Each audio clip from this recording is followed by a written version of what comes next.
অবশ্য রক্ষিবে কৃষ্ণ, এই কথাটা চিরসত্য।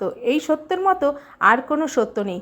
তবে সেই সব মানুষদের জন্য যারা শুধুমাত্র কৃষ্ণের উপরেই ভরসা করে, কৃষ্ণকে বলে আবার নিজেরা নিজেদের মতো চেষ্টা করে যাচ্ছে, তাহলে কিন্তু অবশ্যই কৃষ্ণ তাকে রক্ষা করবে না। কারণ তুমি যখন চেষ্টা করছো, তাহলে আমার আর দরকার কি? কৃষ্ণ তখন মনে মনে ভাবে যে মনে প্রাণে সব দিক থেকে যত বড় বিপদই আসুক না কেন, যত বড়ই চূড়ান্ত অপমান হয়ে যাক না কেন, সে কৃষ্ণের চরণ কিছুতেই ছাড়ে না।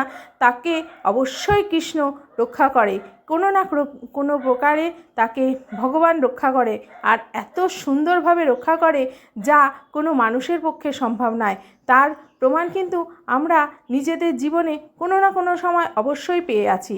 তাই যারা এরকম সুন্দর প্রমাণের সাক্ষী পেয়েছো, তারা অবশ্যই কমেন্টে লিখো হরে কৃষ্ণ।